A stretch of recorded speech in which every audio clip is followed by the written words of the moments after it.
আল্লাহ আমাদের জন্য রমজানকে রহমতের মাস বানিয়েছেন। যারা এই মাসকে আল্লাহর সন্তুষ্টির জন্য কাজে লাগাতে পারে তারাই প্রকৃত সৌভাগ্যবান। কিন্তু প্রথম রমজানই নসিব হয়নি শোবিজ তারকা অনন্ত জলিলের ভাগ্যে। উদ্বোধনী অনুষ্ঠানে গিয়ে ভুলে কেক খেয়ে ফেলেন অনন্ত জলিল। আর ঠিক সেই মুহূর্তে তিনি তার সজ্ঞানে ফিরে যান যে তিনি রোজা ছিলেন। কেক মুখে নিয়ে পুরোপুরি হতভম্ব হয়ে পড়েন অনন্ত জলিল। সম্প্রতি এমনই একটা ভিডিও চিত্র ছড়িয়ে পড়েছে সামাজিক যোগাযোগ মাধ্যমে।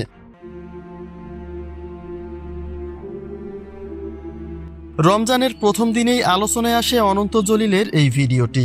ভিডিও চিত্রে স্পষ্টভাবেই অনন্ত জলিলকে বলতে শোনা যায়, আমি তো রোজা ছিলাম।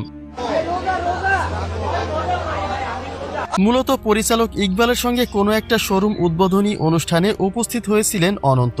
আর সেই অনুষ্ঠানে উপস্থিত জনতার সঙ্গে তিনি এতটাই মগ্ন ছিলেন যে তিনি নিজে রোজা থাকার কথাটাই ভুলে গেছেন।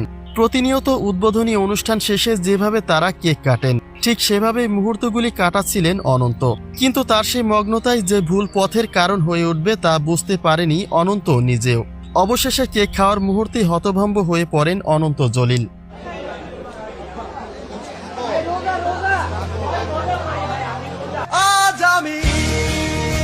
প্রকাশিত এই ভিডিওটি এবারে রমজানের প্রথম দিনে আলোচনা তৈরি করলেও ভিডিওটি মূলত গত রমজানের, অর্থাৎ গতবারের রমজানের মধ্যদিকে এমন কাণ্ড ঘটিয়ে বসেন অনন্ত জলিল।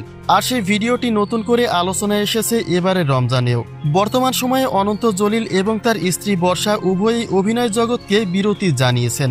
ওমরা করে দেশে ফিরে নিজের অবস্থান পরিষ্কার করেছিলেন বর্ষা, এবং চলতি বছরে সেই একই সিদ্ধান্তে পা দিয়েছে অনন্ত জলিল নিজেও। তিনি জানিয়েছেন ব্যবসায়িক প্রেশার অনেক বেশি, পাশাপাশি আরও কিছু ব্যক্তিগত কারণে অভিনয় জগৎকে ছুটি জানিয়েছেন এই দম্পতি।